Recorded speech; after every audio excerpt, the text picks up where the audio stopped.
Student, तो आज हम सीखते हैं कि टेबल कैसे बनाया जाता है। मैंने सबसे पहले प्रीवियस जो कुछ लिखा हुआ था उसको डिलीट कर दिया। टेबल बनाने के लिए जैसा कि आपको बताया है कि हम इंसर्ट पे क्लिक करेंगे, इंसर्ट में टेबल पे जाएंगे और टेबल के अंदर हमारे पास ये जो ऑप्शन है, अब यहाँ से आप डायरेक्ट इस तरह से सिलेक्ट करके जो टेबल आपको रिक्वायर्ड है जितना वो आप ले सकते हैं। जैसे कि ये आपके पास टेबल आ गया, लेकिन अगर आपने इस तरह से टेबल नहीं चाहिए तो आप इसको सिलेक्ट करके डिलीट कर दें यहाँ से, या फिर आप इसके ऊपर राइट क्लिक करें। राइट क्लिक करने के बाद यहाँ से आप इसको पूरे टेबल के ऊपर यहाँ पर आपने राइट क्लिक किया, राइट क्लिक करके इसको कट कर दें, ये ख़त्म हो जाएगा। दोबारा अगर आप यहाँ से लिमिटेड कॉलम्स के ऊपर काम करना चाहते हैं, बनाना चाहते हैं, तो ये ऑप्शन आपके पास मौजूद है। अदरवाइज़ अपनी मर्ज़ी का अगर आप देना चाहते हैं तो इंसर्ट टेबल में गए। इंसर्ट टेबल में आपको 5 कॉलम और 2 रो चाहिए थी, आपने इसको ओके किया। ओके करने के बाद ये आपके पास आ गया। मैंने यहाँ पर इसको दिया सीरियल नंबर। अगले सेल में जाने के लिए टैब की दबाई, यहाँ से अगले उसमें चले गए, यहाँ से टैब की दबाई, मैंने अगले सेल के अंदर चले गए। अगले के अंदर जाने के लिए फिर टैब की दबाई।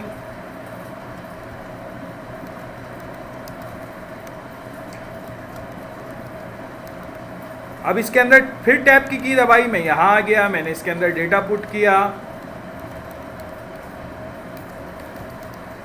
कॉन्टैक्ट नंबर जो भी आप देना चाहते हैं, कोर्स आपने दिया, यहाँ से रिमार्क्स आपने दिया। अब आपको मज़ीद अगर आखिरी सेल पे रह के टैब दबाएंगे तो ऑटोमेटिकली एक रो और ऐड हो जाएगी। ये आपके पास रो ऐड हो गई। आपने इसके अंदर टैब की दबाते जा रहे हैं और इसके अंदर डेटा जो है वो पुटअप करते जा रहे हैं।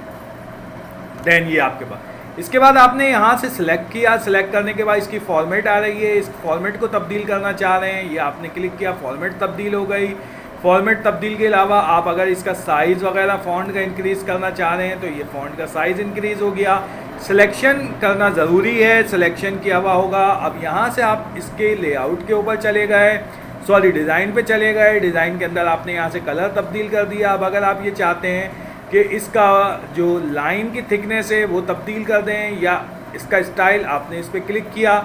जिस लाइन को आप तब्दील करना चाह रहे हैं उसके ऊपर आपने यहाँ पर ड्रॉ कर दिया कि आप इस लाइन को तब्दील करना चाह रहे हैं। अब आप बाहर क्लिक करके देखेंगे तो इसकी ये देखें लाइन तब्दील हो गई। इसी तरीके से अगर आप यहाँ से किसी और लाइन को भी तब्दील करना चाह रहे हैं, जस्ट लाइक आप ये चाहते हैं कि यहाँ पर ये वाली लाइन जो है वो आपके पास इस जगह पर ड्रॉ हो जाए, तो आपने इस जगह पर क्लिक करना है और यहाँ से आपने इस जगह पर क्लिक किया तो ये आपके सामने देखें लाइन क्लियर हो गई। यहाँ से आपने इसी तरीके से इस जगह पर अगर क्लिक करेंगे तो ये हो गई। और अगर किसी भी, अब ये अलग अलग लाइनें आप इसको तब्दील करना चाहते हैं, आप चाहते हैं इसकी सारी लाइनिंग एक जैसी हो जाए, आपने इसमें सेलेक्ट किया। सेलेक्ट करने के बाद बॉर्डर में गए, बॉर्डर में से आपने कहा कि सारी लाइन एक जैसी हो जाए जो सेलेक्ट हुई हुई है पूरे टेबल की, उसी तरीके से आपकी हो गई। अब अगर आपने यहाँ से इसको सिलेक्शन किया और सिलेक्शन करने के बाद इसका फिल कलर तब्दील करना चाहते हैं तो यहाँ से तब्दील हो सकता है। बॉर्डर का पॉइंटर यहाँ से हो सकता है। आप इस फर्स्ट लास्ट लाइन वगैरह यहाँ से तब्दील कर सकते हैं, इसकी लाइन बॉर्डर की स्टाइल यहाँ से तब्दील कर सकते हैं। इसी तरीके से आपके पास ये एक एरिया आ जाता है जिसमें भी बहुत सारी चीज़ें हैं जिसको हम डिस्कस करेंगे। अगर आप हॉरिजॉन्टल वर्टिकल डेटा सेंट्रलाइज चाहते हैं तो ये आपने क्लिक कर दिया, आप देखें कि आपकी लाइन की हॉरिजॉन्टल एंड वर्टिकल डेटा जो है वो सेंट्रलाइज हो गया।